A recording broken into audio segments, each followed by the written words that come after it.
Bienvenue dans cette nouvelle vidéo profane du web. Qui n'a pas rêvé d'être millionnaire, qui plus est à un jeune âge?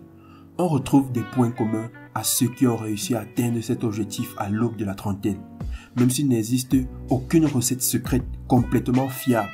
Bon, puisqu'il n'existe aucune recette non surnaturelle, si tu vois ce que je veux dire.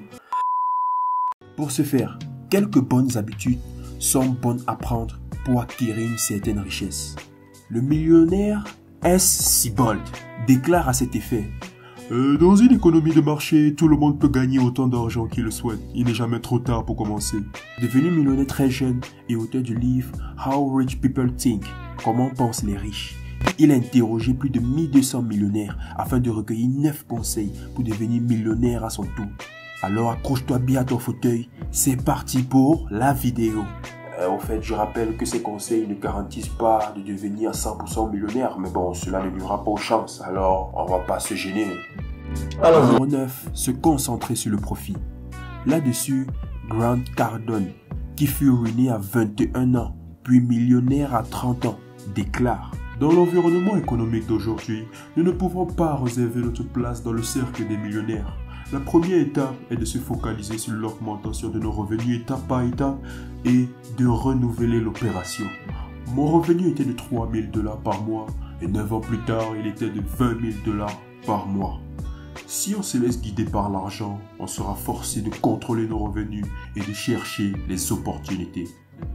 Numéro 8. Développer de multiples sources de revenus. Un moyen plus facile de gagner de l'argent et d'augmenter nos sources de revenus. Beaucoup de millionnaires ont développé de multiples flux de revenus. Certains en ont 3, 4, 5, voire plus. Ces sources supplémentaires incluent les locations immobilières, les investissements sur le marché boursier et la propriété de parts dans une activité annexe. 3 sources de revenus semblent être le nombre magique, mais ce n'est pas limitatif. Conseil numéro 7.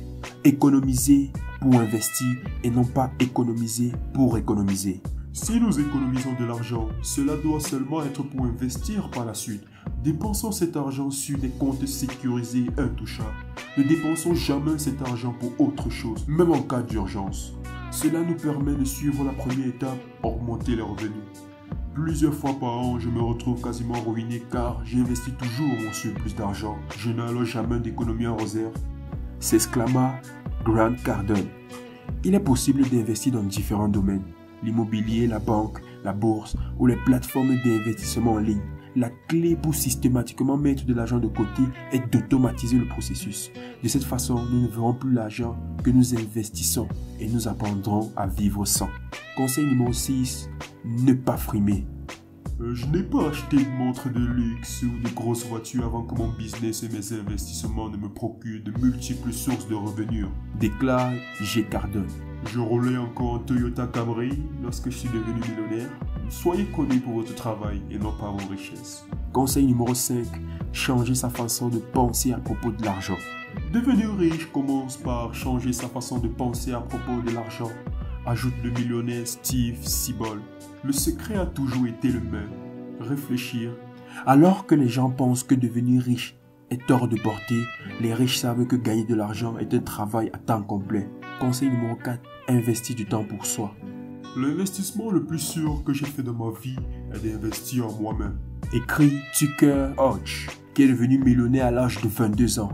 Vous devez lire au moins 30 minutes par jour, écouter des podcasts de qualité et rechercher des mentors. Vous ne devez pas seulement être un expert dans votre domaine, vous devez avoir des connaissances complètes sur tous les sujets pour être capable de parler de tout, que ce soit de finance, de politique ou même de sport. La majorité des riches aiment passer du temps à lire. Warren Buffett, par exemple, estime que 80% de ses journées de travail est dédiée à la lecture.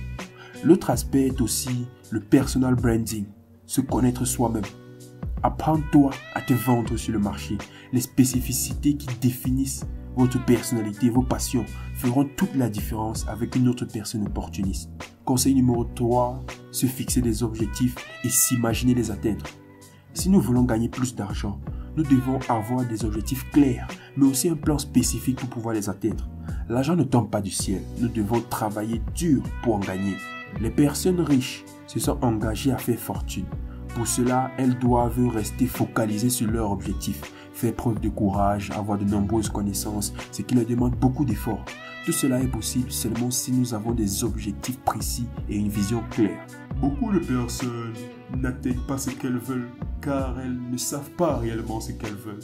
Les personnes riches savent très clairement qu'elles veulent gagner énormément d'argent, déclare le millionnaire T. Harv Eker.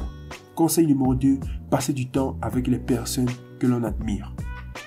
Andrew Carnegie a commencé avec rien et est devenu une des personnes les plus riches des USA au XXe siècle. Il attribue toute sa fortune à un seul principe, le mastermind. L'idée est de s'entourer de personnes talentueuses qui partagent notre vision, car l'association de plusieurs esprits créatifs et brillants est beaucoup plus puissant qu'un seul esprit. De plus, nous avons tendance à ressembler à ceux avec qui l'on passe du temps. C'est la raison pour laquelle les personnes riches restent avec les personnes riches. Être au contact de personnes qui ont mieux réussi que nous élargit notre façon de penser et augmente nos revenus.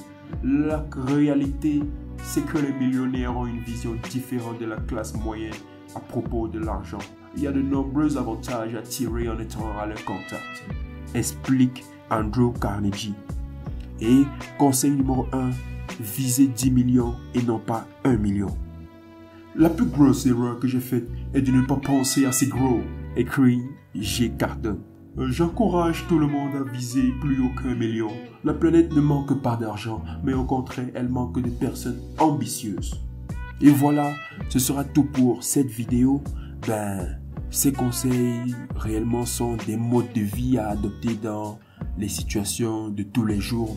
Je te conseille d'y réfléchir minutieusement, de prendre ceux qui te seront réellement nécessaires et de les appliquer. C'est tout. N'oublie pas de t'abonner, de laisser un pouce si cette vidéo t'a aidé. Et on se dit à la prochaine, dans une prochaine vidéo. Aloha.